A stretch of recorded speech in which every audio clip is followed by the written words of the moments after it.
Hello everyone, this is Deepak Singal. Welcome you all to the platform of Edu प्रेपरेटर।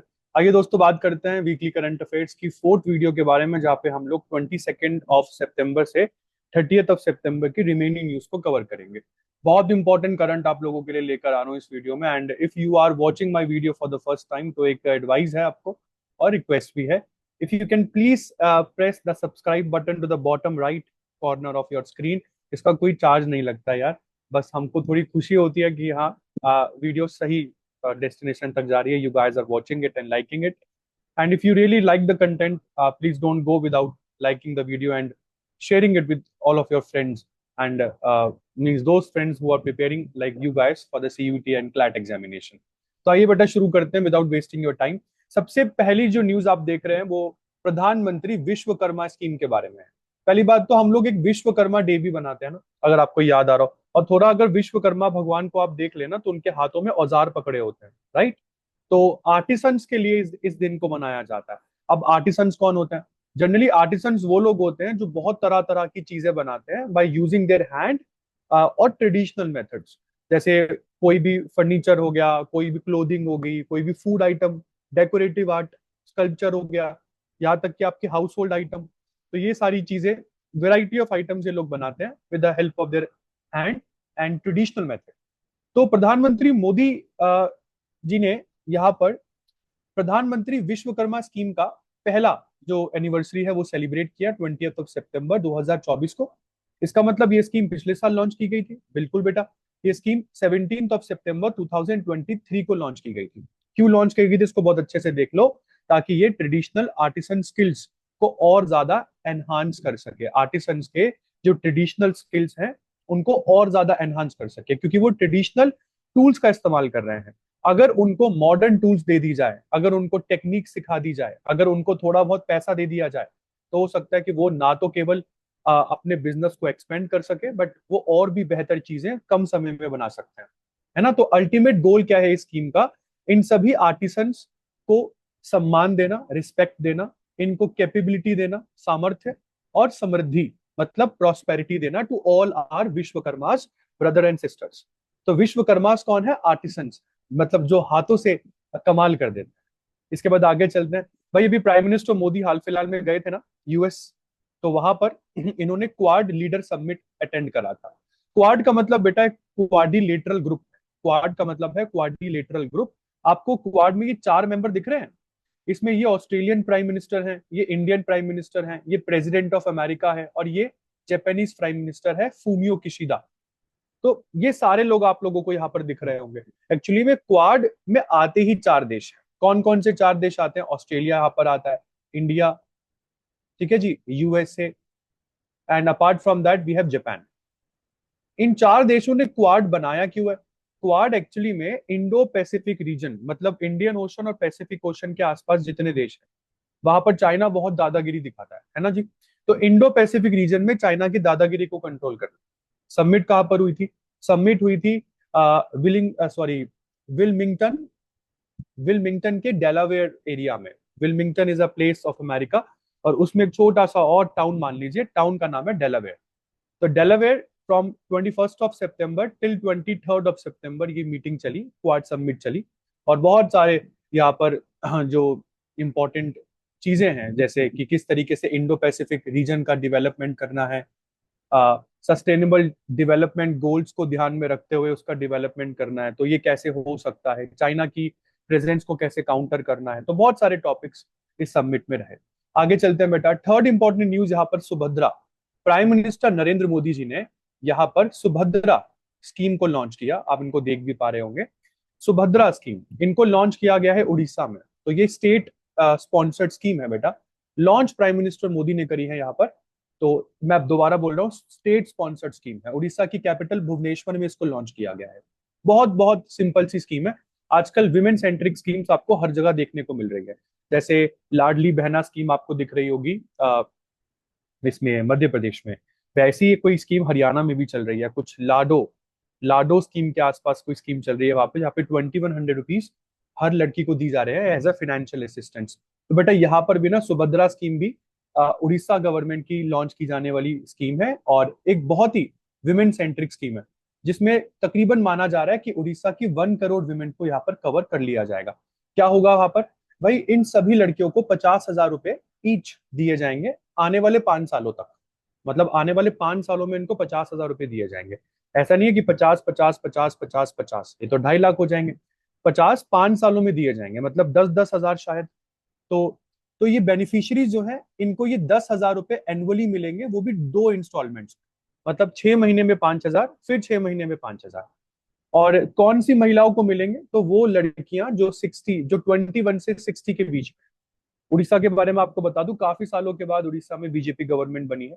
Orissa के elections और इस साल के लोकसभा के इलेक्शंस एक साथ ही हुए थे, है ना जी। तो उड़ीसा के गवर्नर यहाँ पे रघुबर दास है। मोहन चरण मांझी जो बीजेपी की तरफ से यहाँ पर चीफ मिनिस्टर हैं। कैपिटल भुवनेश्वर है ही। चलते हैं बेटा नेक्स्ट करंट की तरफ। नेक्स्ट करंट की बात करते हैं, ये है vice chief of air staff. बेटा ऐसी एक न्यूज हम लोगों ने ना पहले भी कवर करी थी, बट वो नेवल स्टाफ था। वो नेवल स्टाफ था, वो इंडियन नेवी के चीफ थे। यहाँ पर मैं बात कर रहा हूँ एयर फोर्स के चीफ। तो यहाँ पर vice chief of air staff की बात हो रही है। नाम है इनका एयर मार्शल अमरप्रीत सिंह। ठीक है, अब अमरप्रीत सिंह जो पहले कभी वाइस चीफ हुआ करते थे, अब इनको चीफ बना दिया गया है 30 मार्च को, क्योंकि जो विवेक राम चौधरी हैं हमारे इंडिया के पहले जो इंडियन एयरफोर्स के चीफ, उनका रिटायरमेंट होने वाला है। तो 30 सितंबर को वो रिटायर होंगे और 30 सितंबर को मिस्टर अमरप्रीत सिंह जो है ये इंडियन एयरफोर्स के बन जाएंगे chief of air staff.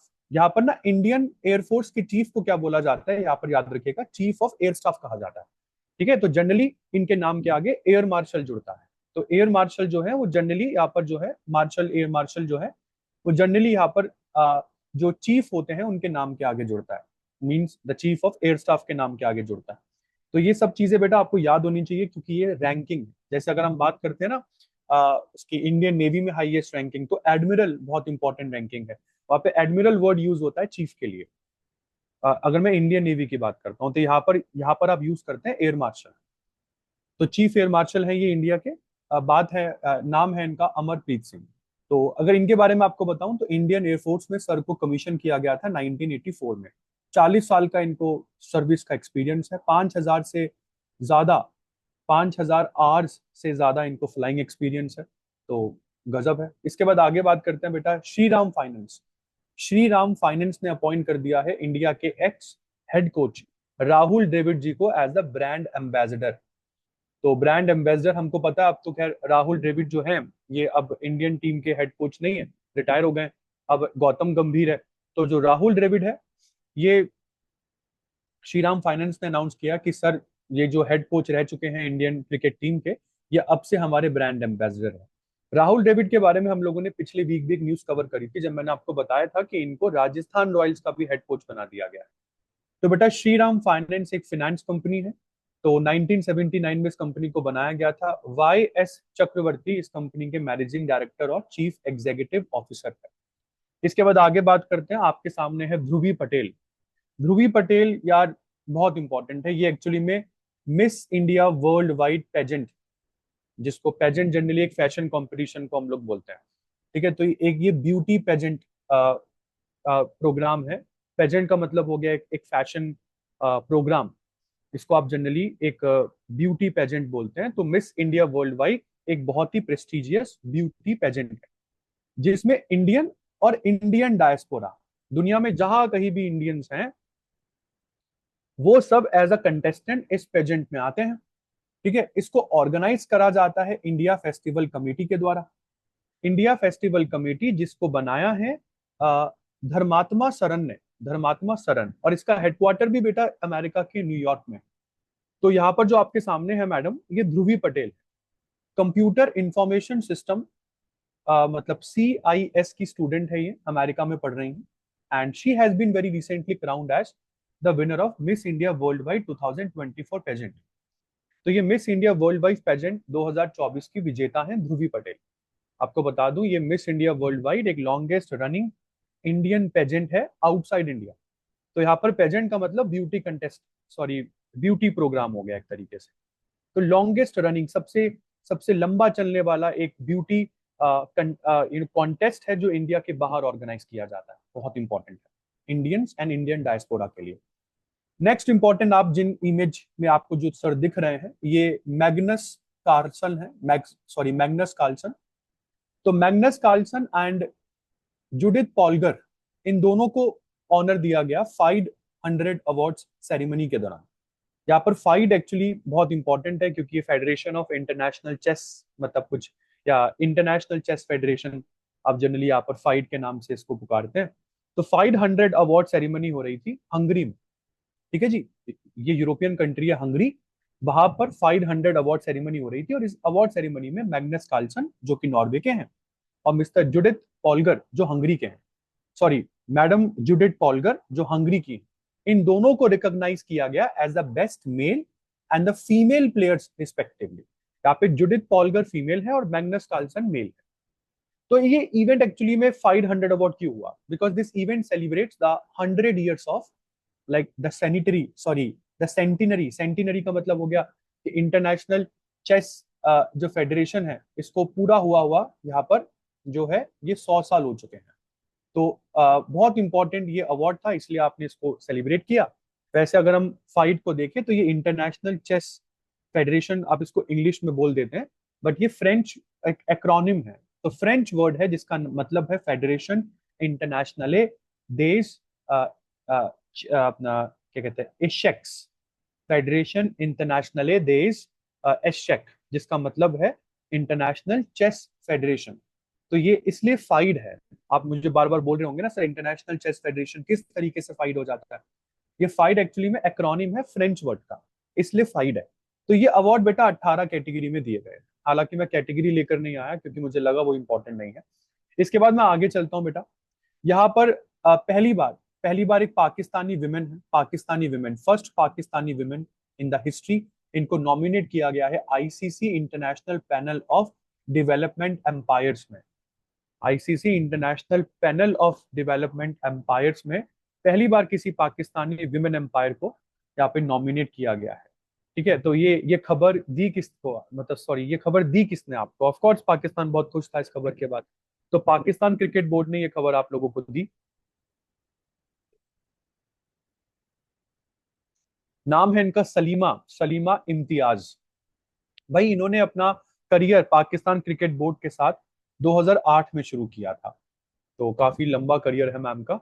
Salima Imtiaz की बात कर रहे हैं हम। नेक्स्ट इंपॉर्टेंट बेटा, 22 सितंबर को हम लोग रोज डे भी, वर्ल्ड रोज डे सेलिब्रेट करते हैं, और ये बिल्कुल आप लोगों का वो निब्बा निब्बी स्पेशल डे नहीं है, ठीक है, तो यहाँ पर बिल्कुल नूबड़े दूर रहे। वर्ल्ड रोज डे जो है ये डेडिकेट किया जाता है cancer patients, cancer patients globally, तो उनके लिए ये वर्ल्ड रोज डे सेलिब्रेट किया जाता है। तो ये दिन सेलिब्रेट किया जाता है उनको ये रिमाइंड करवाने के लिए कि भाई आप में बहुत करेज है, आप काफी ब्रेव हैं जो आप कैंसर से लड़ रहे हैं, और आप जरूर एक दिन सफल होंगे। इसके बाद 23 सितंबर को सेलिब्रेट होता है international day of sign languages, international day of sign languages.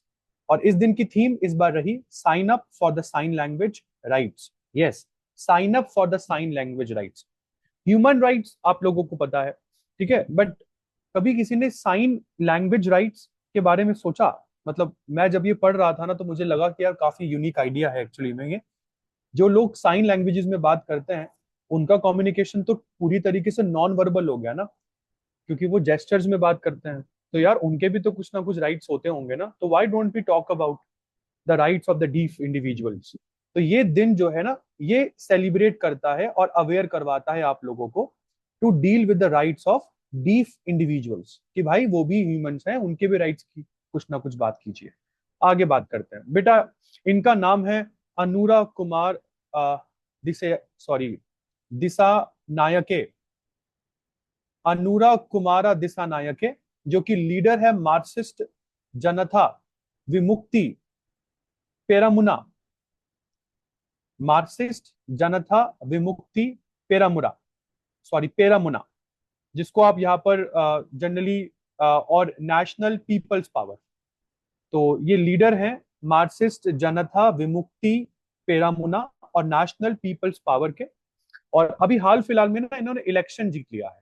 ये आपको जो दिख रहे हैं ये सर श्रीलंका के नए प्रेसिडेंट हैं, श्रीलंका के नए प्रेसिडेंट है ये।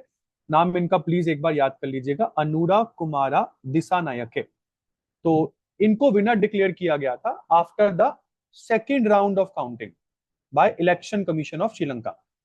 आपको बता दूं, ये अपना मिस्टर दिसा नायके, ये श्रीलंका के बनने वाले 9th प्रेसिडेंट है और ये पहले मार्क्सिस्ट लीडर है इस पोजीशन को होल्ड करने वाले।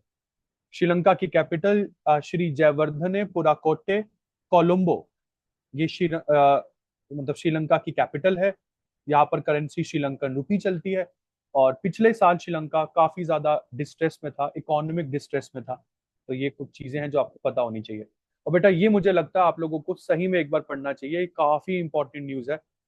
और ये न्यूज एक्चुअली क्या है, it is about the newly discovered asteroid. कभी कभार क्या होता है ना यार, कोई एस्टेरॉइड अर्थ के बहुत पास से जा रहा होता है, मतलब आपने देखा होगा, काफी इंस्टाग्राम पे वायरल थी ये न्यूज। और हमारे अर्थ का ना ग्रेविटेशनल फोर्स क्या करता है, कभी कभार उस एस्टेरॉइड को अट्रैक्ट कर लेता है। हमारे अर्थ का ग्रेविटेशनल फोर्स एस्टेरॉइड को अट्रैक्ट कर लेता है। तो एस्टेरॉइड जा सीधा रहा होता है, बट वो अर्थ के ग्रेविटेशनल फोर्स की वजह से अर्थ के चारों तरफ घूमने लग जाता है। धीरे धीरे उसकी ऑर्बिट बड़ी होती चली जाती है, बड़ी होती चली जाती है, और एक दिन वो बहुत दूर चला जाता है, अर्थ के ग्रेविटेशनल फोर्स से भी दूर। बट वो अर्थ के चक्कर काटना शुरू कर देता है कुछ दिनों तक। तो ऐसे सैटेलाइट्स को हम मिनी मून कहते हैं। क्या बोलते हैं आप इसको? मिनी मून या न्यू मून। भाई सैटेलाइट्स की डेफिनेशन क्या है? जो किसी प्लेनेट के चारों तरफ घूमे। तो एक बहुत ही न्यूली डिस्कवर्ड एस्टेरॉइड हमको मिला है, जिसका नाम हम लोगों ने रखा है 2024 PT5, क्योंकि 2024 में आपने इसको डिस्कवर किया है। और it will be temporary, like ये हमारी अर्थ की ग्रेविटी में कुछ लाइक टेम्पररी मेहमान है। ये हमारा टेम्पररी मेहमान है और ये हमारी अर्थ की ऑर्बिटिंग करेगा 29 सितंबर से लेकर 25 नवंबर तक। मतलब हाँ, दिखेगा नहीं शायद आपको, बट हमारे दो मून हैं। 25 नवंबर तक तो हम लोगों के दो मून है, एक तो मून आपको दिख ही रहा है और एक ये एस्टेरॉइड हमारे चक्कर काट रहा है। हालांकि ये टेम्परेरी ऑर्बिट में है, मतलब इसके बाद ये चला जाएगा, क्योंकि ऑर्बिट धीरे धीरे इसकी बढ़ती जा रही है और एक दिन पता ही होता है जब ऑर्बिट बहुत बड़ी हो जाती है तो अर्थ का ग्रेविटेशनल फोर्स काम करना बंद कर देता है। ठीक है जी। तो ये पीटी जो 5 है, इसको डिस्कवर किया गया था कब? इसको 7 अगस्त 2024 को एस्ट्रोनॉमर्स ने सबसे पहले स्पॉट किया था। और कहाँ से इसको स्पॉट किया गया था? तो नासा की एक फंडेड लैब है या ऑब्जर्वेटरी है, नाम है एटलस। ये एटलस ऑब्जर्वेटरी नासा की साउथ अफ्रीका में है। तो एस्टेरॉइड कितना बड़ा है, अगर इसके बारे में थोड़ा बात करते हैं, तो 37 फीट तो डायमीटर में ये बड़ा है। और अगर इसकी साइज की बात करते हैं तो 16 से 138 फीट के आसपास इसका साइज हो सकता है। तो इनको हम लोग मिनी मून भी कहते हैं। तो मिनी मून क्या होता है सर? कभी के बाद कोई ऑब्जेक्ट्स बहुत ही टेम्परेरी टाइम के लिए अर्थ की ग्रेविटी में फंस जाते हैं। वो परमानेंट मून्स तो नहीं होते हैं, बट वो टेम्परेरी अर्थ के चारों तरफ घूमने लगते हैं। ठीक है। तो अच्छा, क्या इसका कोई डेंजर है सर? हो सकता है कि ये एस्टेरॉइड हमसे टकरा जाए। देखो अभी तक तो साइंटिस्ट मना कर रहे हैं कि ये अर्थ के साथ नहीं टकराएगा, और अर्थ के ऊपर इन फ्यूचर आने वाले कुछ डेकेड्स में भी शायद कोई एस्टेरॉइड ना टकराए। सर पहली बार ऐसा कभी कुछ देखने को मिला है क्या? नहीं बेटा, पहली बार नहीं है। पहली बार 2000, मतलब इससे पहले हमने ये 2020 में भी कवर किया था ये न्यूज। 2024 में, सॉरी 20 में भी एस्ट्रोनॉमर्स ने कुछ ऐसा ही मिनी मून आइडेंटिफाई किया था, जिसका नाम रखा था 2020 CD3। और आपको बता दूं, ये तो अर्थ के चक्कर इसने लगभग 1 साल तक काटे। ये अभी तक का अर्थ के चारों तरफ घूमने वाला सबसे लंबा मिनी मून रहा है। नाम क्या है इसका? 2020 CD3। तो ये इंपॉर्टेंट न्यूज थी बेटा, एक बार इसको देख लेना। मुझे लगता है आप लोगों से पूछा जा सकता है मिनी मून का मतलब, इसका नाम क्या है? PT5। फिर बात कर लेते हैं यार, इंडिया ने पहली बार गोल्ड जीता है। पहली बार गोल्ड किसमें? सर विमेन सेक्शन में हम लोगों ने गोल्ड जीता है एट द 2024 चेस ओलंपियाड। ये हमारी गोल्ड जीतने वाली टीम आपको दिख रही होगी। वंतिका अग्रवाल आपको दिख रही होगी, दिव्या देशमुख, हरिका द्रोणावली, वैशाली रामेश बाबू आपको दिख रही होंगी, और तानिया सचदेवा आपको दिख रही होंगी। तो इंडिया ने एक बहुत ही हिस्टोरिक विक्ट्री यहाँ पर अचीव करी है, और ये इंडिया का पहला गोल्ड मेडल है विमेन सेक्शन का एट द 2024 चेस ओलंपियाड। मतलब चेस ओलंपियाड की हिस्ट्री में ही हम लोगों का विमेन सेक्शन में पहला गोल्ड है। अच्छा, ये चेस ओलंपियाड चल कहाँ रहा था? बेटा ये बुडापेस्ट में चल रहा था, ऑफ हंगरी। बुडापेस्ट में सर कहाँ पर? Sports and conference centre which is called SYMA। SYMA नाम से वहां पर एक स्पोर्ट्स और कॉन्फ्रेंस सेंटर है, वहां पर ये चल रहा था। तो फाइनल राउंड की बात करें तो दिव्या देशमुख, वंतिका अग्रवाल और हरिका द्रोणावली, इन सबने अपने मैचेस जीते। बट जो वैशाली जी हैं, इन्होंने कंट्रीब्यूट किया with the draw. She contribute she contributed with the draw. Tania Sachdev यहाँ पर नहीं जीत पाई, बट फिर भी इन इन चारों की वजह से फिर भी हम लोग यहाँ पर गोल्ड मेडल जीतने में सफल रहते हैं। फिर बात करते हैं बेटा 22 सितंबर को हम एक दिन और सेलिब्रेट करते हैं, which is called world reverse day. इस बार की थीम रही water ways of the life. बिल्कुल, देखो रिवर्स तो बहुत इंपॉर्टेंट है ना जीवन के लिए। इसके बाद आगे बढ़ते हैं बेटा। एनिमेट 2024। एनिमेट 2024 एक तरह का एनिमेशन हैकाथॉन था, एक तरीके का एनिमेशन 2D हैकाथॉन था। तो what is a hackathon? Hackathon generally होता है जब आप सभी कंटेस्टेंट्स को बुलाते हैं, उनके सामने एक प्रॉब्लम रखते हैं और वो सारे लोग उस प्रॉब्लम का सोल्यूशन निकालते हैं with the help of different different softwares, hardwares. तो ये एनिमेशन हैकाथॉन था। तो आइए बात करते हैं, इसको ऑर्गेनाइज किसने किया था? इसको ऑर्गेनाइज किया था फॉसी। फॉसी के द्वारा with the help of IIT Bombay. तो with the help of like FOSSI, with the help of IIT Bombay, and uh, like uh, they organized this Animate 2D hackathon in partnership with the Whistling Woods International। तो Whistling Woods International के साथ मिलकर हम लोगों ने ये hackathon organise किया था। तो पूरे देश भर से पार्टिसिपेंट्स आए, इवन रूरल एरिया से भी लोग आए, उन्होंने इस हैकाथॉन प्रोग्राम में पार्टिसिपेट किया। ऑर्गेनाइजर मैंने आपको बता ही दिया है, FOSSEE of IIT Bombay and Whistling Woods International, मतलब विस्लिंग वुड्स इंटरनेशनल, इन्होंने मिलकर इस पूरे प्रोग्राम को ऑर्गेनाइज किया, जो कंक्लूड हुआ एट लास्ट 20 सितंबर को। लोकेशन कहाँ पर है? मुंबई में ही आपके पास विस्लिंग वुड्स कैंपस है जहां पर ये प्रोग्राम हुआ था। किस थीम के अकॉर्डिंग हुआ? Celebrating India's innovation. और जैसे कि मैंने आपको बताया ना, हैकाथॉन प्रोग्राम जनरली एक किसी प्रॉब्लम का सोल्यूशन निकालने के लिए या इनोवेशन बढ़ाने के लिए आप जनरली इसको ऑर्गेनाइज करते हैं। RBI भी करता रहता है। तो प्राइम मिनिस्टर मोदी जब अभी हाल फिलहाल में गए थे अमेरिका, तो इन्होंने United nation summit of the future को भी एड्रेस किया। He also address the United nation summit of future. और ये गए थे अमेरिका 3 दिन की यात्रा पर, and this was the last like the final day of his 3 day visit.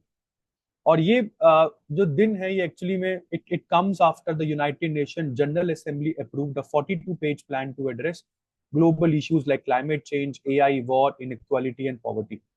तो मतलब जिस दिन यूनाइटेड नेशंस ने एक 42 पेज का डॉक्यूमेंट, यहाँ पर यूनाइटेड नेशंस की जनरल असेंबली में जिस दिन 42 पेज के डॉक्यूमेंट को एक्सेप्ट किया था ना, अप्रूव किया था, जिसमें बहुत सारी इश्यूज की बात हो रही थी, climate change, artificial intelligence, war, inequality, poverty, उसके अगले दिन ही प्राइम मिनिस्टर मोदी ने यहाँ पर यूनाइटेड नेशन समिट को एड्रेस भी करा। तो ये पूरी समिट का थीम क्या रहा? Multilateral solution for a better tomorrow. बहुत इंपॉर्टेंट, काफी लोग यहाँ पर अटेंड, मतलब अपने की अटेंडीज थे। जैसे ईरान के यहाँ पर प्रेसिडेंट आपको देखने को मिलते हैं, यूक्रेन के प्रेसिडेंट आपको देखने को मिलते हैं, रशियन डिप्यूटी फॉरेन मिनिस्टर आपको देखने को मिलते हैं। तो ये बहुत इंपॉर्टेंट चीज थी। इसके बाद आगे चलते हैं, इंडिया और फ्रांस एक कदम और आगे बढ़ गए हैं। आपको बता दूं, इंडिया में किसी भी तरीके का कोई जेट इंजन नहीं बनता है। हम लोग इंजन टेक्नोलॉजी में बहुत पीछे हैं। हम जनरली अपने इंजन को इंपोर्ट करते हैं, यहाँ तक कि तेजस जो हमारा लाइट कॉम्बैट एयरक्राफ्ट है जिसको हम बनाते हैं, उस तेजस की बॉडी ही हम बनाते हैं, इंजन उसका हम अमेरिका से इंपोर्ट करते हैं। तो इंडिया और फ्रांस की स्ट्रैटेजिक डिफेंस पार्टनरशिप जो है वो बहुत ही सिग्निफिकेंटली आगे बढ़ती जा रही है। क्यों बढ़ती जा रही है? क्योंकि हाल फिलहाल में फ्रांस ने ये बोला है कि we are going to construct some nuclear attack submarines for India and we are going to transfer the technology for the aircraft engines and underwater drones। क्या बोला फ्रांस ने? फ्रांस ने ये बोला कि सर एक तो हम आपकी न्यूक्लियर अटैक सबमरीन बनाने में मदद कर रहे हैं, वो हम आपको बना के देंगे। और दूसरी क्या है कि जो एयरक्राफ्ट के इंजन कैसे बनते हैं, जो इंजन ऑफ एयरक्राफ्ट है वो कैसे बनते हैं, वो हम आपकी बनाने में मदद करेंगे। तो आप टेंशन ना लो, पूरी टेक्नोलॉजी, 100% टेक्नोलॉजी हम यहाँ पर आपको ट्रांसफर करेंगे, आपको सिखाएंगे कि एयरक्राफ्ट का इंजन बनता कैसे है। ताकि आपको किसी और कंट्री के ऊपर डिपेंडेंट ना रहना पड़े, किसी कंट्री के ऊपर आपको डिपेंडेंट ना रहना पड़े। तो 100% ट्रांसफर ऑफ टेक्नोलॉजी होने वाली है। अच्छा, कौन से तरह के इंजन के लिए? भाई इंजन की भी वैरायटी है ना, तो इंजन का वैरायटी यहाँ पर है 110 kilo newton thrust aircraft engine. तो 110 किलो न्यूटन थर्स्ट इंजन की टेक्नोलॉजी इंडिया को फ्रांस से मिल जाएगी। चलो यार, एक बार आप टेक्नोलॉजी दो तो सही, उसके बाद इनोवेशन तो हमारे हाथ में है ना। तो मतलब आप ये मान के चलो कि इस डील के साथ ना इंडिया और फ्रांस के बायलेटरल टाइज जो हैं वो और ज्यादा स्ट्रांग होते दिख रहे हैं मेरे को। तो ऐसा पहली बार हुआ है कि फ्रांस ने आपको टेक्नोलॉजी ट्रांसफर के लिए मतलब मान गया हो। फ्रांस फ्रांस के बारे में हम लोगों ने पहले भी पढ़ा था, जब मैंने मिशेल बर्नियर के बारे में आप लोगों को बताया था ना कि ये फ्रांस के प्राइम मिनिस्टर हैं और ये ब्रेक्सिट के काफी अच्छे नेगोशिएटर भी रह चुके हैं। तो प्रेसिडेंट जो आपको इमेज में दिख रहे हैं, ये इमैनुअल मैक्रोन। कैपिटल फ्रांस की पेरिस है और करेंसी यहाँ पर यूरो चलती है। चलिए जी, इसके बाद थोड़ा सा इस डेटा को अच्छे से पढ़ लेते हैं। ये डेटा मुझे लगता है आप लोगों के लिए काफी इंपॉर्टेंट है बेटा। उसके बाद मैं जूम आउट कर दूंगा। तो ये डेटा, पहली बात तो क्या है मैं आपको बता दूं। अनएम्प्लॉयमेंट रेट रिपोर्ट आई है इंडिया में, that is the unemployment labour force report, unemployment labour force report. इस रिपोर्ट में कुछ स्टैटिस्टिक्स आपको बताए गए हैं, कुछ इंपॉर्टेंट डेटा, जो डेटा है वो आप लोगों को यहाँ पर दिखाया गया है। जैसे सबसे पहले तो ये अनएम्प्लॉयमेंट रेट की बात कर रहा है, उसके बाद ये बात करेगा लेबर फोर्स पार्टिसिपेशन रेट के बारे में, उसके बाद यहाँ पर वर्कर पॉपुलेशन रेशियो की बात हो रही है। अब आपके दिमाग में आएगा कि सर इन तीनों का मतलब क्या है, तो मैं बेटा आपकी डेफिनेशन भी लेकर आया। अनएम्प्लॉयमेंट रेट का मतलब होता है परसेंटेज ऑफ अनएम्प्लॉयड पर्सन, जिनको काम नहीं मिल रहा, उनकी क्या परसेंटेज है इंडिया में। लेबर फोर्स पार्टिसिपेशन रेट का मतलब है, लेबर फोर्स पार्टिसिपेशन रेट का मतलब है percentage of people who are working और seeking work in total population. मतलब उन लोगों की परसेंटेज से यहाँ पर लेबर फोर्स पार्टिसिपेशन रेट हम लोग डिसाइड करते हैं कि कितने लोग काम कर रहे हैं और कितने लोग काम ढूंढ रहे हैं। तो this is called labour force participation rate. और वर्कर पॉपुलेशन रेशियो क्या होती है? Percentage of employed person in a total population, कि इंडिया की टोटल पॉपुलेशन में कितने लोग काम पर लगे हुए हैं। ठीक है, गॉट इट बेटा। तो ये कुछ इंपॉर्टेंट चीज है। तो अनएम्प्लॉयमेंट रेट की बात करते हैं, तो ये रिपोर्ट बोलती है कि सर भारत में अनएम्प्लॉयमेंट रेट तो अनचेंज रहा, 3.2% रहा for the person who are aged above, who are aged 15 and above. तो 15 और 15 साल से ऊपर के लोगों में अनएम्प्लॉयमेंट रेट कुछ खास चेंज नहीं रहा, 3.2% के आसपास रहा। हाँ, अगर मैं मेल अनएम्प्लॉयमेंट रेट की बात करता हूं तो वो कम हुआ है, पिछले साल के मुकाबले वो 3.3 से 3.2 हुआ है। बट फीमेल्स में अनएम्प्लॉयमेंट रेट बढ़ा है, 2.9% से बढ़कर 3.2% हुआ है। अब मैं लेबर फोर्स पार्टिसिपेशन रेट की बात करता हूँ। ये रिपोर्ट बोलती है कि लेबर फोर्स पार्टिसिपेशन रेट 15 और 15 साल के ऊपर के लोगों के लिए बढ़ा है। पिछले साल ये 57.9% था, इस साल 60.1% रहा है। मेल्स में बहुत कम, ज्यादा नहीं बढ़ा, मतलब पिछले साल 78.5 था, इस बार बस थोड़ा सा स्लाइटली बढ़ा है 78.8। मगर फीमेल्स में लेबर फोर्स पार्टिसिपेशन रेट काफी अच्छा खासा बढ़ा है। पिछले साल केवल 37% था, इस बार 41.7% के आसपास हो गया।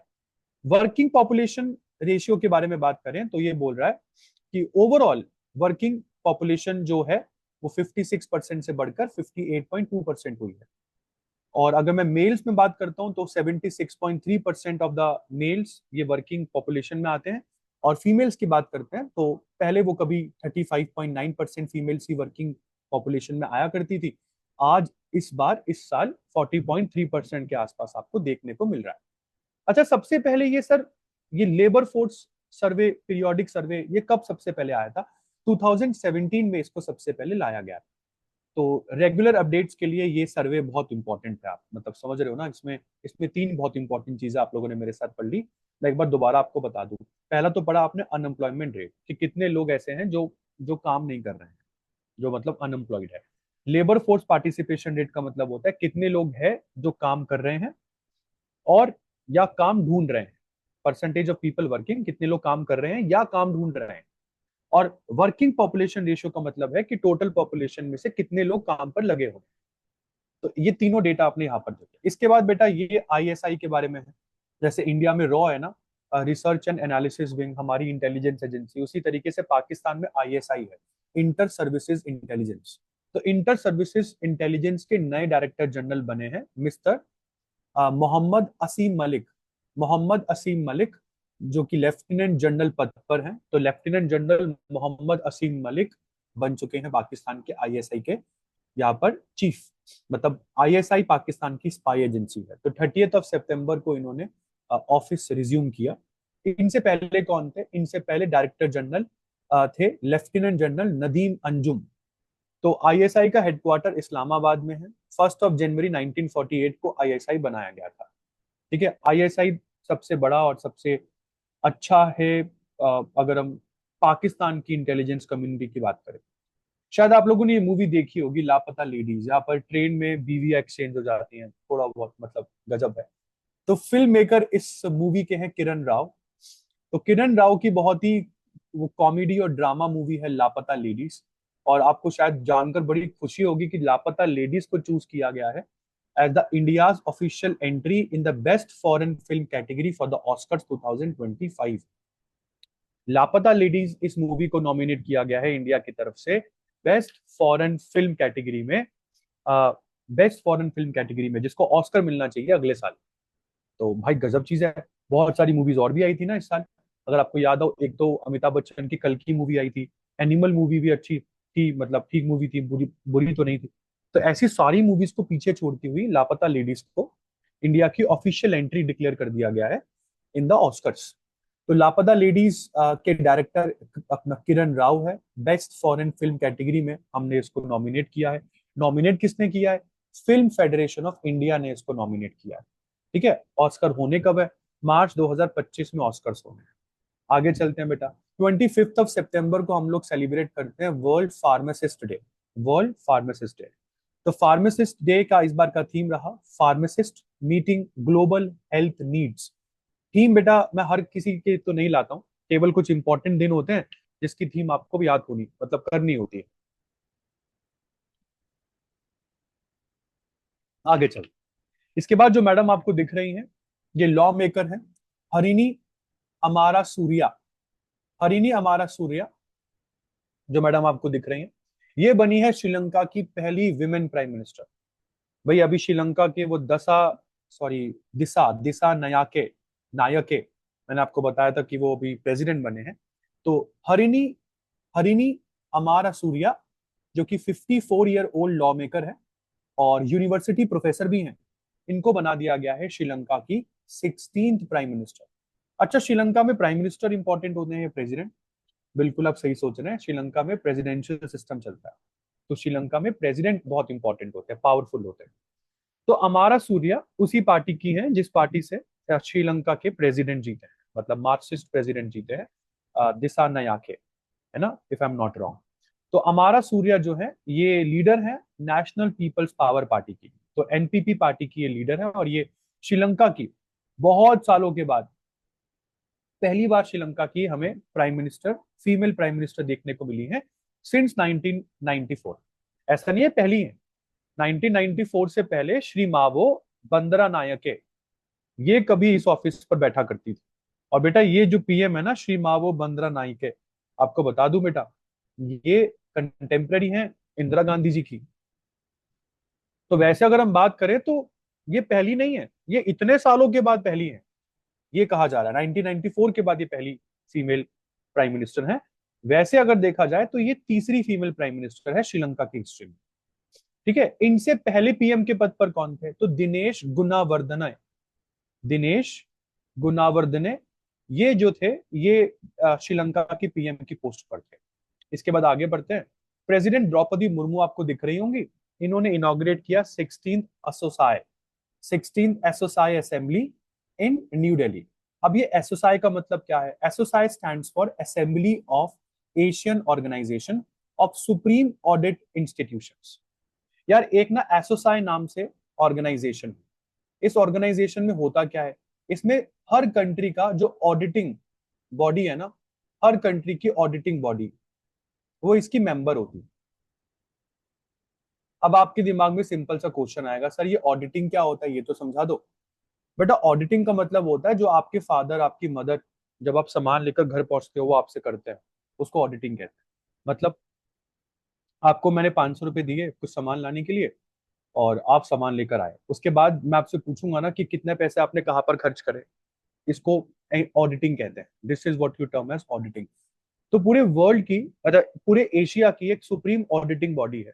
तो हर जो भी मेंबर है ना इस एसओसाई में, सभी मेंबर कंट्रीज की ऑडिटिंग बॉडीज जो है वो इसकी मेंबर है। अच्छा, इंडिया में सबसे सुप्रीम ऑडिटिंग बॉडी कौन सी है जो एसओसाई की मेंबर है? Yes, CAG, controller and auditor general of India. ये इंडिया का सुप्रीम ऑडिटिंग ऑफिसर है। ऑडिटिंग मतलब ये गवर्नमेंट ऑफ इंडिया के अकाउंट्स और ये सभी स्टेट गवर्नमेंट्स के अकाउंट को ऑडिट करता है। ऑडिट मतलब उनके खर्चों को लिखना, कि आपने कहाँ से कितना पैसा खर्च किया, वो पैसा कहाँ से आया, कि सारी रीजंस वहां पर लिखना, आपने मांगे कितने थे, आपने खर्च कितने करे। ये सब कैग का काम है, controller and auditor general of India का काम है। कितनी कंट्रीज के मेंबर यहाँ पर उपस्थित थे? कहा जा रहा है 42 कंट्रीज के तकरीबन 200 से ज्यादा डेलीगेट्स एसोसाई की 16th मीटिंग पर आए थे। एसोसाई को बनाया कब गया था? एसोसाई को 1979 में बनाया गया था जब केवल 11 मेंबर्स थे। आज के डेट में इसमें 48 मेंबर्स, मतलब 48 सुप्रीम ऑडिट इंस्टीट्यूशंस आज इसकी मेंबर हैं। और ये रीजनल ग्रुप है। एसोसाई एक रीजनल ग्रुप है, जो पूरी दुनिया की ऑडिटिंग बॉडीज का ग्रुप है ना, पूरी दुनिया की ऑडिटिंग बॉडीज का, उसको तो इंटोसाई कहते हैं। INTOSAI stands for international organisation of supreme audit institutions. तो एसोसाई तो एक रीजनल ग्रुप हो गया, इसमें केवल एशिया की ऑडिटिंग बॉडीज आती हैं, है ना। तो पहली एसोसाई असेंबली भी न्यू दिल्ली में ही हुई थी 1979 में। तो एसोसाई कुछ इंपॉर्टेंट है। एसोसाई में हम सुप्रीम ऑडिटिंग बॉडीज की बात करते हैं। अगर आपसे पूछा जाए इंडिया में सुप्रीम ऑडिटिंग ऑफिसर कौन है, तो कैग नाम लेना है। क्या आपको पता है CAG of India is equally important as the Supreme Court जज?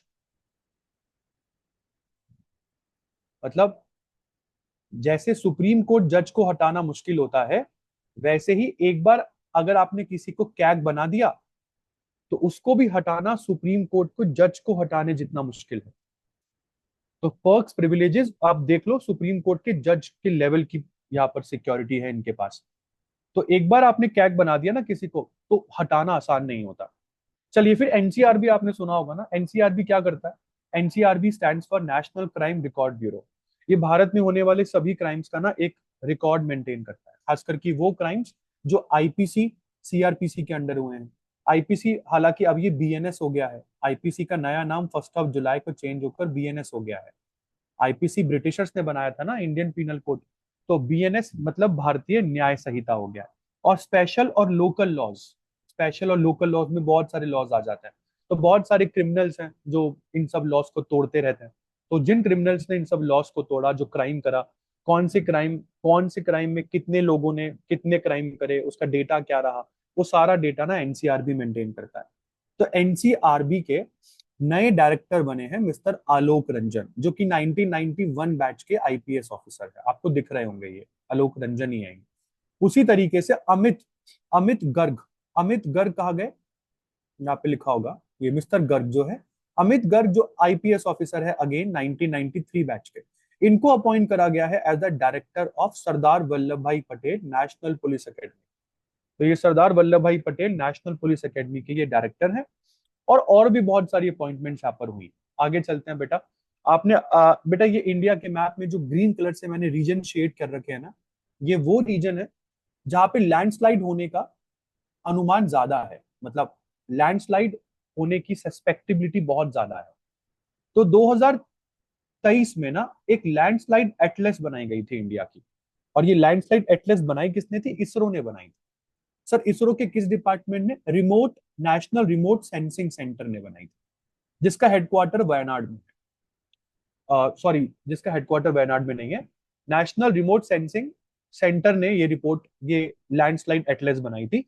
और इन्होंने ये बोला था कि केरला में जो जगह है ना वायनाड, वायनाड आपको थोड़ा बहुत बता दूं, ये राहुल गांधी का पहले कभी 2019 लोकसभा में यहां से एमपी थे राहुल गांधी। तो वायनाड इस एटलस में 5th नंबर पर रैंक किया गया है out of like 147 districts of India की फिफ्थ नंबर पर, ऊपर से फिफ्थ नंबर पर, फिफ्थ हाईएस्ट चांसेस है यहाँ पर लैंडस्लाइड होने के।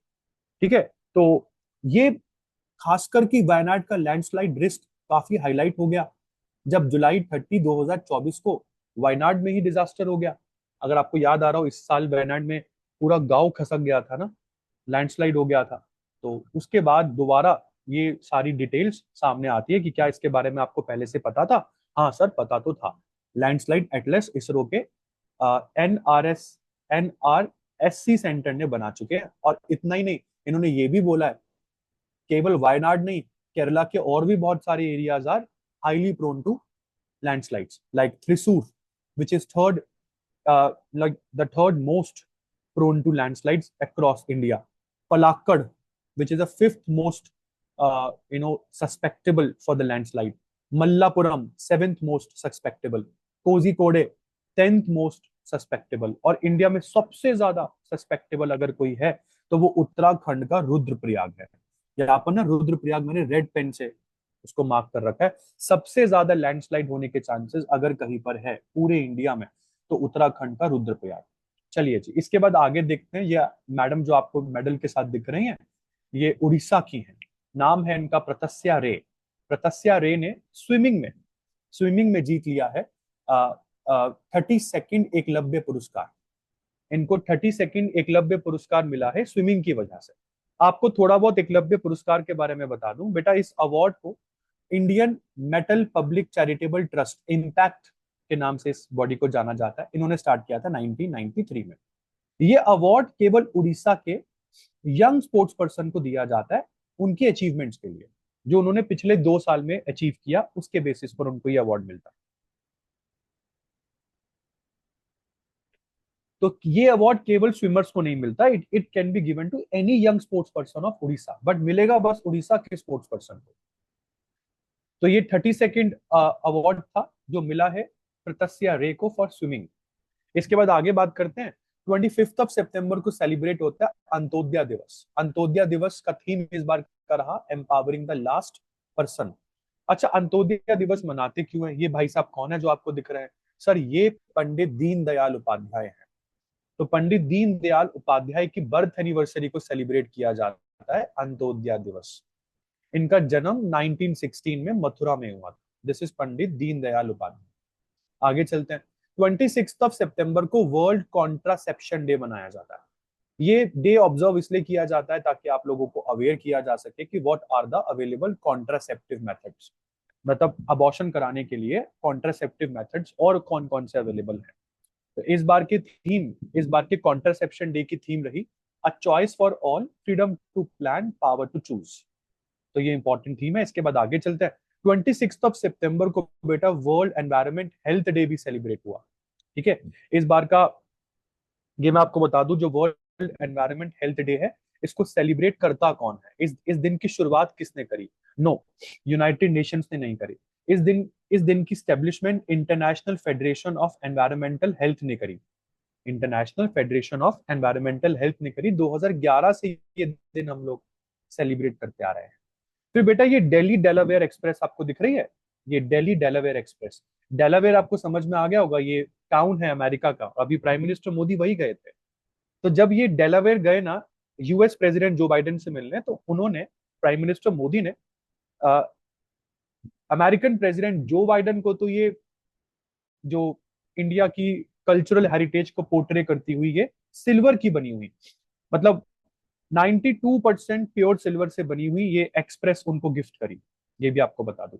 और मैडम को, मतलब जो फर्स्ट लेडी है, मतलब जो बाइडेन की वाइफ जिल बाइडेन को, प्राइम मिनिस्टर मोदी ने गिफ्ट किया इंडिया की पश्मीना शॉल। भाई साहब, महंगे गिफ्ट देते हैं हम लोग। पाकिस्तान की तरह मत ले लेना हमें। पाकिस्तान तो तुर्की गया था ना जब, टर्की। बेटा आप कभी सोच सर्च करना, टर्की के प्रेसिडेंट है अर्दोगन। तो अर्दोगन जब इलेक्शन जीते ना, तो Pakistani prime minister that time Shahbaz Sharif, वो आम ले गए थे। मतलब जैसे अपने नानी के घर जा रहे हो, वो आम ही ले गए थे कि सर, और वो भी ऐसा नहीं कि भर के लेकर गए हो, आम भी एक आम लेकर गए और बोलते हैं उन्हें कि सर आधा आप खाना और आधा अपनी मैडम को खिलाना। चलिए छोड़िए। इसके बाद बात करते हैं यार, आने वाले कुछ सालों में ना इंडिया का शिपिंग सेक्टर काफी बढ़ जाएगा, ये भी बता दूं। तो इंडिया की पोर्ट्स पर रश ज्यादा लगना शुरू हो जाएगा, शिप्स दूर दूर से शिप्स आएंगे, इंडिया के पोर्ट्स पर लगेंगे। तो अब देखने वाली बात यहाँ पर यह है कि आपके पोर्ट्स कितने कैपेबल है इतने हैवी रश को संभालने के लिए। तो मिनिस्ट्री ऑफ पोर्ट्स, शिपिंग और वाटरवेज ने ये अनाउंस करा है कि सर, क्योंकि इंडिया का पोर्ट सेक्टर कल को बढ़ेगा, हो जितना सेक्टर बढ़ेगा, जितना जाम शिप्स का लगेगा, उतना ही ज्यादा शिप्स खराब भी होंगे। तो शिप्स को ठीक करने के लिए हम क्या करने वाले हैं, हम शिप बिल्डिंग और रिपेयर क्लस्टर्स इंडिया के 5 स्टेट्स में डेवलप करने वाले हैं। गुजरात, आंध्र प्रदेश, महाराष्ट्र, केरला और उड़ीसा। इंडिया के इन 5 स्टेट्स में शिप बिल्डिंग और रिपेयर क्लस्टर्स को डेवलप किया जाएगा, ध्यान में रखते हुए इंडिया की शिप बिल्डिंग और शिप रिपेयर इंडस्ट्री को। और ऐसा क्यों किया जा रहा है, क्योंकि आने वाले कुछ सालों में इंडिया का शिपिंग सेक्टर काफी अच्छा ग्रो करेगा। चलिए जी, इसके बाद बात करते हैं, हमारी मिनिस्ट्री ऑफ टेक्सटाइल्स ने कुछ medical textiles quality control order 2023 को अनाउंस कर दिया है। और ये बोला है कि इंडिया में medical textiles quality control order rules 2023 1 अक्टूबर से लागू हो जाएंगे। मतलब ये लागू हो चुके हैं। सर क्या है ये एक्चुअली में ना क्वालिटी कंट्रोल रूल्स है। मतलब आपको खराब क्वालिटी के ये सामान नहीं मिलेंगे। जो लोग भी ये सारे सामान बना रहे हैं, उनको क्वालिटी मेंटेन करनी होगी, इंटरनेशनल क्वालिटी मेंटेन करनी होगी। और अगर वो सब स्टैंडर्ड क्वालिटी उनकी पकड़ी गई तो कंपनी बंद। सर कौन कौन से प्रोडक्ट्स इसमें इंक्लूडेड है? इसमें बेटा सैनिटरी नैपकिन इंक्लूडेड है, बेबी डाइपर्स इंक्लूडेड है, reusable sanitary pads, dental bibs, ये सब इसमें इंक्लूडेड है। अच्छा, एक बहुत इंपॉर्टेंट चीज यहाँ पर याद कर लेना, वैसी बड़ी बड़ी कंपनीज तो medical textiles quality control rules जो हैं या ऑर्डर रूल्स जो हैं उसको मानेगी, मगर स्मॉल स्केल एंटरप्राइजेस के लिए या सेल्फ हेल्प ग्रुप्स के लिए ये उनको मानने की जरूरत नहीं है। क्यों? क्योंकि छोटे छोटे लोग होते हैं यार, ये सेल्फ हेल्प ग्रुप वाले या स्मॉल स्केल एंटरप्राइजेस, इनके पास इतना फंड कहाँ है कि इंटरनेशनल क्वालिटी मेंटेन कर ले। वो क्या करेंगे, अगर तुम ज्यादा परेशान करोगे वो बोलेंगे भैया हम बना ही नहीं रहे, काम ही छोड़ के जा रहे हैं। तो इसलिए उनको ये सब चीजें फॉलो करने की जरूरत नहीं है। अभी ना इसी महीने, मतलब पिछले महीने, यूपी में इंटरनेशनल ट्रेड फेयर हुआ था, इंटरनेशनल ट्रेड शो। जिस इंटरनेशनल ट्रेड शो में यूपी के चीफ मिनिस्टर योगी आदित्यनाथ भी पहुंचे और उन्होंने कुछ चीजें आपके सामने रखी जो मुझे लगता है आपको यहाँ पर देखनी चाहिए। उन्होंने बोला कि यूपी जो है ना, वहां पर एमएसएमई सेक्टर सबसे बड़ा है। लाइक यूपी का एमएसएमई सेक्टर इंडिया में सबसे बड़ा है। Micro small medium enterprises India में अगर सबसे बड़ा है तो वो यूपी में 96 लाख एमएसएमई यूनिट्स यूपी में इन टोटल मिलती है। एमएसएमई की वजह से आज यूपी में एग्रीकल्चर के बाद दूसरा सबसे ज्यादा एम्प्लॉयमेंट एमएसएमई वाले ही जनरेट कर रहे हैं। एग्रीकल्चर के बाद यूपी वालों को सबसे ज्यादा जॉब एमएसएमई सेक्टर्स में मिल रही है। यूपी में कुछ और स्कीम्स भी ऑलरेडी चल रही है, जैसे ओडीपी, ओडीओपी। ओडीओपी का स्कीम का मतलब है वन डिस्ट्रिक्ट वन प्रोडक्ट, जिसमें यूपी गवर्नमेंट क्या है, वो यूनिक यूनिक प्रोडक्ट्स सपोर्ट कर रही है। 75 डिस्ट्रिक्ट्स ऑफ यूपी के 75 डिस्ट्रिक्ट का एक एक यूनिक प्रोडक्ट यूपी सरकार प्रमोट कर रही है। यूपी में पहले से ही 11 एयरपोर्ट्स ऑपरेशनल है। आने वाले 10 या आने वाले 2-3 सालों में 10 और एयरपोर्ट्स ऑपरेशनल हो जाएंगे। इतना ही नहीं, यूपी में कुल मिला के 4 इंटरनेशनल एयरपोर्ट्स इस समय काम कर रहे हैं। और इस साल के खत्म होते होते ये 4 इंटरनेशनल एयरपोर्ट 5 हो जाएंगे, क्योंकि नोएडा में भी एक खुलने वाला है, नोएडा इंटरनेशनल एयरपोर्ट जेवर। यूपी में इंडिया का सबसे बड़ा एक्सप्रेसवे शुरू हो जाएगा 2025 से पहले, विच इज गंगा एक्सप्रेसवे, जो आपको गाजियाबाद से सीधा इलाहाबाद लेके जाएगा, प्रयागराज को कनेक्ट करेगा। तो यूपी के बारे में आपको थोड़ा बहुत बता दूं, governor Anandiben Patel, Yogi Adityanath chief minister, Lucknow इसकी कैपिटल। आगे चलते हैं। काफी टेंशन हो रही है बाबा, खास करके स्पैमर्स को। यस, स्पैमर्स, बहुत सारी मीम्स बन रही है, क्योंकि इंडिया में पहली बार किसी मोबाइल कंपनी ने, लाइक एयरटेल ने, आर्टिफिशियल इंटेलिजेंस का सही यूज किया है। इन्होंने एक सिस्टम डेवलप किया है जिसमें एआई की मदद से ये स्पैम कॉल्स को डिटेक्ट करेंगे, स्पैम कॉल्स को डिटेक्ट करेंगे और स्पैम मैसेजेस को डिटेक्ट करेंगे। और ऐसी कॉल्स को वहीं पर रोक दिया जाएगा, आपको नोटिफिकेशन भी नहीं आएगी। स्पैम कॉल्स की नोटिफिकेशन आ जाएगी, अगर आएगी तो जनरली वो स्पैम कॉल जो वही ब्लॉक कर देगा अगर आप चाहे तो। तो भारतीय एयरटेल ने इंडिया का पहला first network based AI powered spam detection solution निकाला है। अच्छा सर, इसके लिए मुझे कुछ देना पड़ेगा? नहीं बेटा, ये स्पैम डिटेक्शन सर्विसेज आपके लिए टोटली फ्री ऑफ चार्ज है, और ये सभी एयरटेल कस्टमर्स के लिए ऑटोमेटिकली एक्टिवेटेड है आज की डेट में। ठीक है, तो आपको कोई एप्लीकेशन लाइक आपको ट्रू कॉलर वगैरह डाउनलोड करने की जरूरत नहीं है। आपको पता होगा ना, स्पैम कॉल्स आती है तो ट्रू कॉलर की स्क्रीन रेड हो जाती है। कोई ट्रू कॉलर की यहाँ पर जरूरत नहीं है, ये आपके लिए एआई करेगा सब कुछ। चलिए जी, तो फिफ्थ एडिशन इंडियन नेवी ने किसका किया? गोवा मैरीटाइम सिंपोजियम का फिफ्थ एडिशन इंडियन नेवी ने ऑर्गेनाइज किया, होस्ट किया नेवल वॉर कॉलेज गोवा में। अब ये सिंपोजियम, गोवा मैरीटाइम सिंपोजियम जो है, ये है क्या और इसको शुरू कब किया गया था? बेटा, इस सिंपोजियम को इंडियन नेवी ने ही शुरू किया था 2016 में। तब से लेकर आज तक ये 2 साल में एक बार होता आ रहा है। पिछले साल 2022 में हुआ था। इस बार इस सिंपोजियम का थीम क्या रखा गया है? तो थीम रखा गया था common maritime security challenges in Indian Ocean region, progressing lines of efforts to mitigate dynamic threats such as IUU fishing and other illegal maritime activities। आपको मुझे पता है समझ में नहीं आया होगा। एक्चुअली में इंडियन ओशन रीजन के जितनी भी नेवीज है ना, उन सबको बुलाया जाता है। हम लोग इंडिया में बुलाते हैं, हम उन सबसे बात करते हैं कि इंडियन ओशंस को और कितना ज्यादा हम लोग मतलब प्रोटेक्टेड बना सकते हैं, ताकि यहाँ पर इलीगल फिशिंग ना हो, यहाँ पर इलीगल मैरीटाइम एक्टिविटीज ना हो, यहाँ पे कोई पायरेट्स आकर आपके शिप को ना पकड़ लें, यहाँ पे कार्गो शिप्स इजिली और सेफली ट्रेवल करें। तो इसलिए ये सिंपोजियम जनरली आप लोग अ, हर जो 2 साल में एक बार सेलिब्रेट करते ही करते हैं। 2016 से शुरू कर रहे हैं हम। इस बार जो हुआ ये पांचवा हुआ, इसका मतलब अगले साल 2026 में होगा। चलिए, बैंगलोर की एक स्टार्टअप कंपनी है, स्पेस स्टार्टअप कंपनी है, नाम है इसका बेलाट्रिक्स एरोस्पेस। बहुत खुशी हो रही है मुझे ये बताकर कि एक स्पेस कंपनी है ये बेलाट्रिक्स एरोस्पेस, जो कि एक प्राइवेट स्पेस कंपनी है। इन्होंने इंडिया का प्रोजेक्ट 200 लॉन्च कर दिया है। क्या है प्रोजेक्ट 200? भाई साहब, ये लोग ऐसी इनोवेटिव सैटेलाइट यहाँ पे डिजाइन करने की कोशिश कर रहे हैं जो अर्थ के सरफेस से 180 से 250 किलोमीटर ऊपर ही प्लेस की जाएगी। अर्थ के सरफेस से 180 से 250 किलोमीटर की हाइट पर ही प्लेस की जाएगी, जिसको अल्ट्रा लो अर्थ ऑर्बिट कहते हैं। ठीक है, अब सबसे इंपॉर्टेंट चीज सर, इससे क्या होगा? यार ट्रेडिशनली ना, कम से कम भी आप किसी सैटेलाइट को आज की डेट में 450 किलोमीटर पर तो प्लेस करते ही हैं। इससे नीचे हम करते ही नहीं, क्योंकि हमारे पास टेक्नोलॉजी नहीं है, हमारे पास कैपेसिटी नहीं है कि हम इतनी इतनी कम हाइट में किसी सैटेलाइट को अर्थ के ऊपर प्लेस कर पाए। और आपको जानकर बड़ा खुशी होगा कि अगर कोई सैटेलाइट अर्थ के जितना पास होता है ना, अर्थ के जितना पास, उतना ही ज्यादा कम्युनिकेशन लेटेंसी जो है वो कम होती है। कम्युनिकेशन करने में कोई प्रॉब्लम नहीं होती सैटेलाइट के साथ। और इमेज रेजोल्यूशन, जो वो सैटेलाइट इमेजेस भेजती है ना आपको, वो 3 गुना अच्छी हो जाती है। इमेज रेजोल्यूशन 3 गुना बेहतर हो जाती है।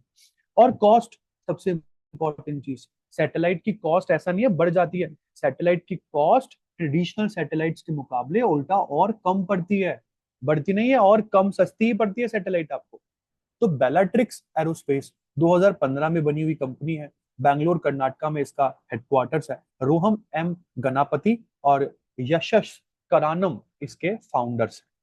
आगे बात करते हैं। International day of total elimination of nuclear weapons को हम सेलिब्रेट करते हैं बेटा 26 नवंबर को। और इसी दिन हम लोग वर्ल्ड मैरीटाइम डे भी सेलिब्रेट करते हैं। वर्ल्ड मैरीटाइम डे की थीम इस बार की रही navigating the future, safety first. ठीक है जी, आगे चलते हैं। नेक्स्ट है world tourism day. World tourism day को सेलिब्रेट करते हैं हम लोग 27 सितंबर को। इस बार का थीम रहा टूरिज्म एंड पीस। और दूसरी इंपॉर्टेंट न्यूज यहाँ पर आप देख रहे हो, प्राइम मिनिस्टर मोदी ने हाल फिलहाल में इंडिया के 3 एडवांस सुपर जो कंप्यूटर्स हैं वो लॉन्च कर दिए हैं। और इंडिया के ये 3 एडवांस सुपर कंप्यूटर्स के नाम क्या है? परम रुद्र। परम रुद्र नाम के हमारे पास 3 एडवांस सुपर कंप्यूटर्स बन चुके हैं। और ये नेशनल सुपर कंप्यूटिंग मिशन के तहत आपने इसको बनाया है।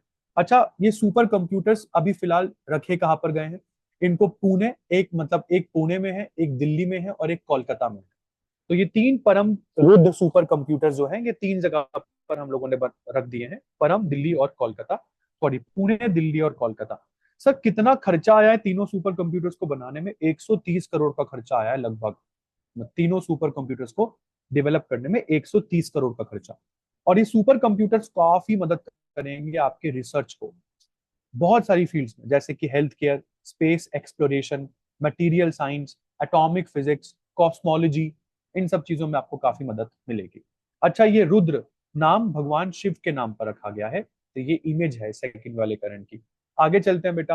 परिनिधि, सॉरी परिनिधि नहीं, परिधि, परिधि 24x25, ये इंडिया का नया नया India specific fashion initiative, India का नया इंडिया स्पेसिफिक फैशन इनिशिएटिव है, जिसका नाम रखा गया है विजन नेक्स्ट। जिसका नाम रखा गया है vision next. Union minister of textile Shri Giriraj Singh and union minister of state for external affairs and textile Pabitra Margherita, इन्होंने लॉन्च किया है बहुत सारे सिग्निफिकेंट इनिशिएटिव्स, जिससे इंडिया का फैशन सेक्टर, इंडिया का टेक्सटाइल सेक्टर काफी ग्रो करेगा। तो इन्होंने इन टोटल 3 चीजें लॉन्च करी है। एक तो परिधि 24x25 नाम की एक फैशन ट्रेंड बुक लॉन्च करी है, ठीक है। एक विजन एक्स नाम का एक वेब पोर्टल लॉन्च किया है, और एक आर्टिफिशियल इंटेलिजेंस टैक्सोनॉमी, एक ई बुक लॉन्च करी है, जिससे इंडिया के फैशन सेक्टर को काफी प्रमोशन यहाँ पर मिलेगा। चलिए आगे बढ़ते हैं। नॉर्थ ईस्टर्न स्टेट है त्रिपुरा, जिसके चीफ मिनिस्टर यहाँ पर मानिक शाह आपको दिख रहे होंगे। इन्होंने लॉन्च करा है CM7 स्कीम। CM7, CM7 है क्या एक्चुअली में बेटा? ये 7 का मतलब है टू सपोर्ट मेरिटोरियस स्टूडेंट्स। मतलब ये 7 स्कीम जो है, ये एक्चुअली में उड़ीसा के मेरिटोरियस स्टूडेंट्स को सपोर्ट करेगी। और मेरिटोरियस स्टूडेंट्स हायर एजुकेशन को जो परस्यू करना चाहते हैं, ताकि वो अपने सारे सपने पूरे कर सके। और त्रिपुरा गवर्नमेंट ने ना ये इलेक्शन से पहले प्रॉमिस भी किया था कि हम ऐसा कुछ सर स्टार्ट करने वाले हैं, ताकि बच्चे बहुत खुश होकर अपने हायर एजुकेशन को फॉलो कर सके। तो ये स्कीम जो है ना, ये बच्चों को 60,000 रुपीज आने वाले 2 से 3 सालों के लिए देगी। केवल 200 बच्चों को दिए जाएंगे, ये भी आपको बता दूं, जो meritorious students based on merit. ये 60,000 रुपए केवल 200 बच्चों को मिलेंगे। 5,000 रुपए डेली मंथली। ये जो स्कीम है CM7, ये त्रिपुरा की स्कीम है, जो हर 200 बच्चों को यहाँ पर 5,000 रुपए महीना मिलेगा। गवर्नर त्रिपुरा के हैं इंद्रसेना रेड्डी, चीफ मिनिस्टर मानिक शाह, और कैपिटल अगरतला। नेक्स्ट चलते हैं बेटा। DRDO और IIT दिल्ली ने मिलकर एक light weight bullet proof jacket, light weight bullet proof jacket यहाँ पर मतलब बनाई है। इस जैकेट का नाम है अभेद। जैकेट का नाम है अभेद। अभेद मतलब जिसको कोई भेद ना सके। अभेद की फुल फॉर्म क्या है? Advanced ballistics for high energy defeat. Advanced ballistics for high energy defeat. तो इसको किसने मिलकर डेवलप किया है? DRDO, defence research development organisation, और IIT Delhi, Indian institute of technology Delhi. काफी लाइट वेट, मतलब 7.5 से 8.5 किलो के बीच की है ये जैकेट। बेटा ये स्टैंडर्ड वेट है बुलेट प्रूफ जैकेट का, इससे कम वेट आपको नहीं मिलेगा। 7.5 से 8.5 किलो की बुलेट प्रूफ जैकेट यहाँ पे लाइट वेट कहलाती है, ठीक है। इसको डिवेलप कहा किया गया है? इसको डिवेलप किया गया है, ये DRDO की ही सेंटर है, ये DRDO industry academia centre for excellence, जिसको डिया को कहते हैं ये लोग, DRDO industry academic centre for excellence. आगे चलते हैं बेटा। ये पीयूष गोयल जी हैं, इंडिया के यूनियन मिनिस्टर, आपको दिख रहे होंगे। तो इन्होंने बताया है कि इंडिया की पोजीशन बढ़ गई है। पहले कभी पोजीशन कुछ और थी, पहले मतलब 38 थी, 30 नहीं 40th थी, अब हम 39th पर पहुंच गए। दुनिया के 133 इकोनॉमीज में इंडिया 39 पर पहुंच गई। अब आप बोलोगे सर किस में, ये तो बताओ। Global innovation index. और ये यूनियन मिनिस्टर पीयूष गोयल ने आपको बताया, मतलब इनोवेशन कहाँ पर कितना अच्छा है। ग्लोबल रैंकिंग्स अगर मैं आपको बताऊं, दुनिया में सबसे ज्यादा इनोवेशन स्विट्जरलैंड में देखने को मिलता है, second Sweden, third United states, fourth United kingdom, fifth Singapore and so on. India में इनोवेशन वाइज हम लोग एक पोजीशन ऊपर आए हैं। पहले कभी 40th पोजीशन पर थे, अब हम 39 पोजीशन पर है out of 133 countries of the world. इसके बाद मैं IMD वर्ल्ड टैलेंट रैंकिंग की बात करता हूँ। भाई IMD वर्ल्ड टैलेंट रैंकिंग में इंडिया की पोजीशन थोड़ी खराब हुई है, मैं ये भी आपको बता दूं। दुनिया की 67 इकोनॉमीज को इसने रैंक दिया, जिसमें मतलब ये ग्लोबल टैलेंट हब, मतलब टैलेंट कौन सी कंट्री कितना प्रमोट करती है। कौन सी कंट्री टैलेंट में कितना पैसा इन्वेस्ट करती है, टैलेंट को डेवलप करने के लिए कितना काम करती है, उस बेसिस पर रैंक मिली आपको। जिसमें सबसे ज्यादा टैलेंट सपोर्ट करता है स्विट्जरलैंड, फिर सिंगापुर। सिंगापुर देखिए 2014 में कभी 18th पोजीशन पर था, आज के डेट में सेकंड पोजीशन पर आ गया, नहीं आ गया। थर्ड है Luxembourg, fourth Sweden, fifth Denmark. India की पोजीशन थोड़ी सी यहाँ पर बेकार चल रही है। मतलब आप ये समझिए कि 2023 में आ, हम लोग 56 पर थे, 2022 में हम 52nd पर थे, और इस बार हम सीधा 58 पर आ गए। मतलब कंसिस्टेंटली हम लोग पिछले 2 साल से टैलेंट के मामले में गिरते जा रहे हैं। शाकिब अल हसन आपको दिख रहे होंगे, ये बांग्लादेश टीम के कैप्टन भी है। इन्होंने रिटायरमेंट की घोषणा कर दी है T20 इंटरनेशनल से, केवल T20 इंटरनेशनल से। और ये बोल रहे हैं अभी अक्टूबर में एक मैच होगा इनका साउथ अफ्रीका के खिलाफ, एक टेस्ट क्रिकेट मैच जो कि मीरपुर में होगा। इसके बाद शायद ये टेस्ट क्रिकेट से भी रिटायरमेंट।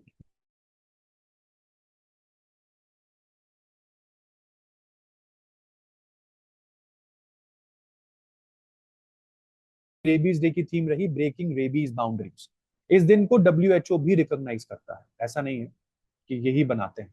इसके बाद बेटा हम बात करते हैं ministry of tourism. Ministry of tourism they have announced ministry of tourism have announced the winners of best tourism village competition.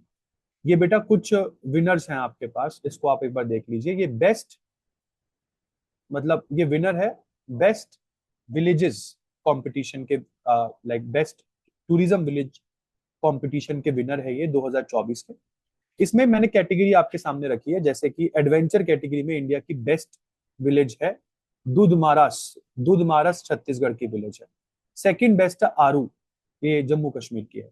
Agree tourism में बेस्ट है कुमाराकोम, ये केरला की है, और कारदे महाराष्ट्र की।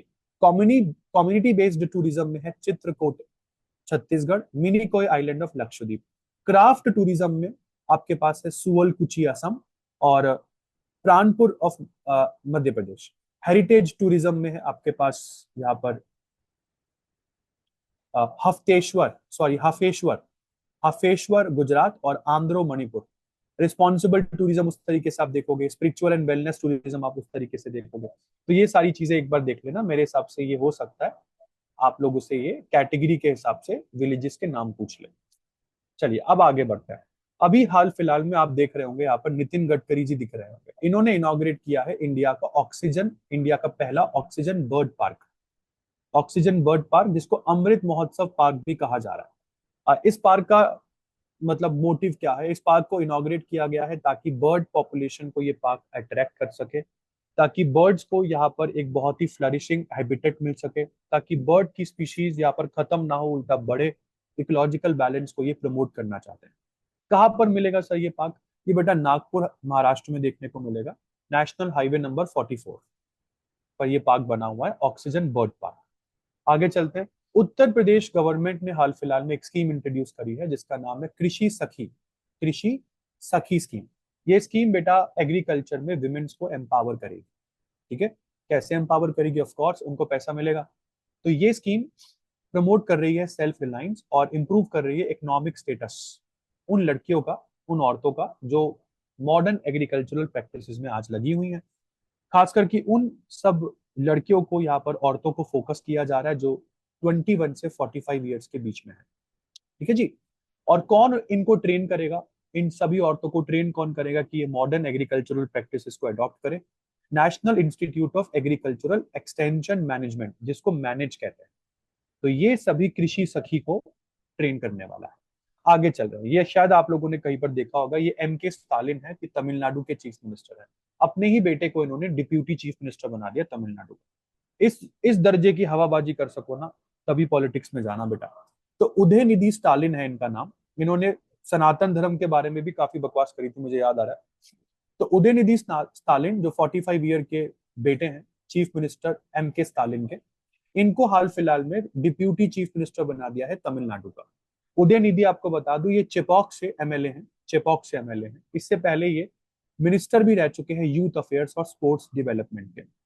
ये भी आपको मैं बता दूं। तमिलनाडु के बारे में थोड़ा बहुत बात कर लेते हैं। चीफ मिनिस्टर तमिलनाडु के M.K. स्टालिन आपके सामने है। कैपिटल है चेन्नई। गवर्नर है R.N. रवि।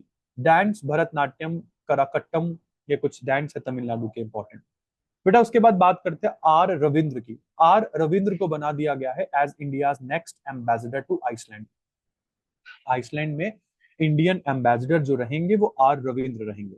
इससे पहले ये deputy permanent representative of India भी रह चुके हैं टू यूनाइटेड नेशंस। मतलब इससे पहले ये न्यूयॉर्क में थे as India's deputy permanent representative to United Nations. इससे पहले आइसलैंड में जो इंडियन एम्बेसडर थे उनका नाम था बी श्याम। तो अगर आइसलैंड की बात करें, आइसलैंड की कैपिटल रेकजाविक, करेंसी है यहाँ पर कोरोना, प्रेसिडेंट है मिस्टर हाला, प्राइम मिनिस्टर इस बजारनी। आगे चलते हैं बेटा। लेस तो सुना ही होगा आप लोगों ने। तो लेस बन गया है official sponsor FIFA world cup 2026 का। आपको मैसी के हाथों में भी लेस पकड़ा हुआ दिख जाएगा। तो फीफा वर्ल्ड कप 2026 और फीफा विमेन्स वर्ल्ड कप 2027 दोनों ही वर्ल्ड कप का मेन और वुमेन का लेस बन गया है स्पॉन्सर, ऑफिशियल स्पॉन्सर। इसके अलावा और भी बहुत सारी कंपनीज है, डोरिटोस वगैरह भी इसमें हैं ऑलरेडी। 29 सितंबर को आप सेलिब्रेट करते हैं वर्ल्ड हार्ट डे। ठीक है जी। और इस बार की थीम रही है यूज हार्ट फॉर एक्शन। इसके बाद आगे चलते हैं। 30 सितंबर को बेटा हम लोग सेलिब्रेट करते हैं इंटरनेशनल ट्रांसलेशन डे। इस बार की थीम रही है translation and art worth protecting. And this is the end of this 10-year bulletin, sorry, 10 days bulletin. I tried my best to cover each and important topic for your exam perspective. बेटा हम कह के चलते हैं कि CUT वालों के लिए बहुत इंपॉर्टेंट है, बट सच मानिए सीयूटी के लिए तो है ही बहुत इंपॉर्टेंट। अगर आप एसएससी की प्रिपरेशन भी कर रहे हैं ना, क्लैट की भी कर रहे हैं, तो भी आप लोगों के लिए करंट अफेयर्स इक्वली इंपॉर्टेंट है, आप इनको इग्नोर नहीं कर सकते हैं। तो if you like the video really so much, तो एक थोड़ी सी आपसे गुजारिश रहेगी कि आप अगर वीडियो को लाइक कर दें, चैनल को सब्सक्राइब कर दें, दोस्तों में रिकमेंड कर दें, तो बहुत बहुत हमारा फायदा, मतलब बहुत खुशी हो जाएगी, हमें भी थोड़ा फायदा मिलता है। जिससे क्या होता है कि हमें मोटिवेशन मिलती है कि ऐसी और वीडियोस हम लोगों को बनानी चाहिए। आप लोगों के लिए ये बेटा, हम चाहते हैं कि आप लोगों का जितना हम हेल्प कर सकें सीयूटी को क्रैक करने में उतना हो जाए। तो मैं समझ रहा हूँ आप लोग काफी प्रॉब्लमेटिक सिचुएशन से गुजर रहे हैं। मेरिट के बेसिस पर अब कॉलेजेस नहीं मिलते हैं, ये पता नहीं सीयूटी ही क्यों क्रैक करना पड़ता है। But yes, we are your best partners in your journey towards cracking the CUET. All the very best dear students. मिलते हैं नेक्स्ट वीडियो में। अक्टूबर मंथ की फर्स्ट वीडियो लेकर आऊंगा, फर्स्ट वीक खत्म होने के बाद। Till then goodbye, take care, thank you.